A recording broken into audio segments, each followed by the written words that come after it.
I had heard the rumors, and I had every belief that they were true, that Franklin Roosevelt was going to nominate me as the first female cabinet member, Secretary of Labor. I want to say yes, but I don't want to say yes unless you approve and authorize me to do it. And I opened up my purse and I got out my list for him. There were more on it than I'm going to tell you, but they included minimum wage, maximum work hours, 8 hours a day for 5 days a week was what I hoped for. Unemployment relief or insurance, workers' compensation, child labor laws, national health care, old age pension. I said, these are the things I've worked for all my life. The overwhelming reason that I accepted was because I realized that if I hadn't, that door would not be open to a woman for a long, long time. I felt it was my duty. My grandmother had taught me that when a door opens, you should walk through it. You should walk through it and do your best, because it's the Lord's will for you. In spite of my personal difficulties, I felt I had to do it. So I accepted. I walked through that door, becoming the first female cabinet member in New York City. While I was there working on my master's degree, I got involved in the suffrage movement.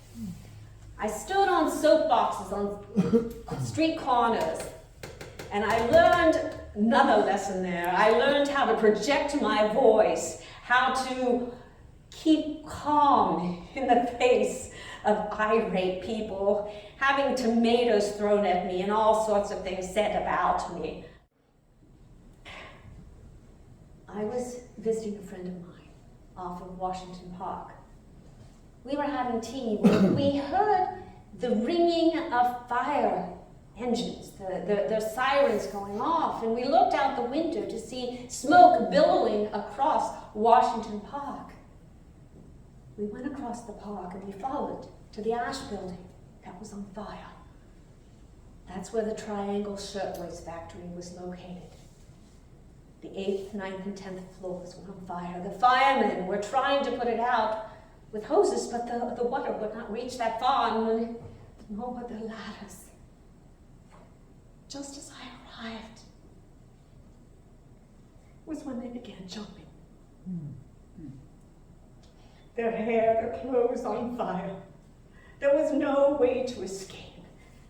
The fire escape had collapsed. The elevator had become unoperational because of all the bodies that fell on it. The doors had been locked because the management thought that the women would go out and have breaks that they didn't want, or they'd be stealing from them. They were trapped. They had no way of escaping. 146 young women and a few men, mostly immigrants and Jews, died that day.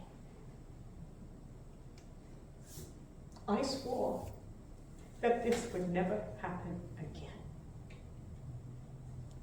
That is where the New Deal was really born for me, because I realized that in order to make permanent change, not just put a Band-Aid on it, I had to go to the laws. We had to change the laws. Now, there was quite a lot of opposition to me becoming the Secretary of Labor as well. Again, men threatened to quit. Well, the accusation that I am a woman is incontrovertible. But it has only been a problem when I tried to climb trees. The very first one was the CCC, the Civilian Conservation Corps. Roosevelt announced that he wanted to have some type of a program that put young men to work out in nature. But he didn't know how to do it. He had no clue how to implement it. So he came to me and he said, I want the Department of Labor to oversee the CCC. I said, but we can't do that. We don't have the personnel or the experience or the knowledge. So I got together with a few others on the cabinet, and we discussed how to do this, how to implement it. So we figured the Department of Labor could vet the men. We could recruit them, and we could make sure that these were the proper young men to be brought on. The Army knew how to house and feed and to manage men. So they were put in part in charge of it too. And then the forestry and the park services, they had the sites where we could put them to work. So it was a combined of all these agencies to put these men to work. The president came to me and he said, I know how this is close to your heart, and I want you to chair the Economic Security Committee. I named my other members there that were cabinet members. And we started to work. Oh, what a hot summer we had. And of course, no air conditioning of any kind.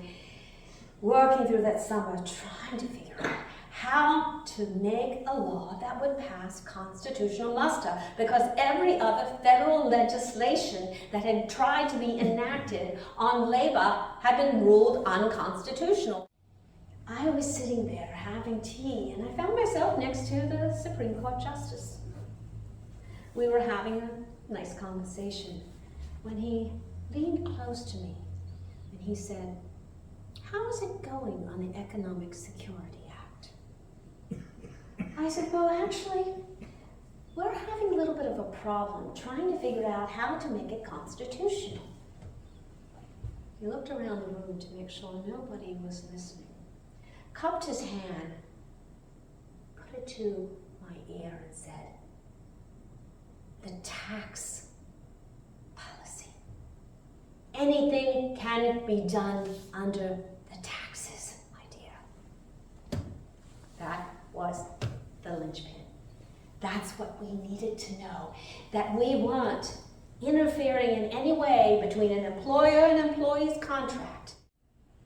Just before Christmas, I summoned all the committee members to my house. I locked the door. I put a bottle of scotch in the center of the table, and I said, we are not leaving here until we have finalized this legislation. We worked till 2 in the morning. We did it. On April 17th, the Economic Security Act passed. But they had changed the name of it. No longer the Economic Security Act. They called it the Social Security Act. It included such things as old age pension, unemployment insurance, child labor laws, maternal welfare, and pension for blind people, which Helen Keller had lobbied for. Unfortunately, one of the things that I so wanted to be part of it had been eliminated. National health care. You know, it's interesting. You had important positions from the turn of the century to the 20s, right? It is now the year 1935, yes. But I mean, it's Yes. the 20s. But you couldn't vote. No. You couldn't vote. But No, and that was one of the things I was fighting for. Why I was up on that soapbox was to try to get us to be able to have a voice in it's what a was wonder they happening. didn't have a law saying you got to be a voter, or you know what I mean? It's Well, I was not in any political position before women had the right to vote. But I was in social work positions. Did Frances Perkins serve? Yeah. She served throughout the entire term, and shortly while Truman was the president too. And she had tried to resign so many times, and Roosevelt would not accept her resignation. He'd just say, nope, not going to do it.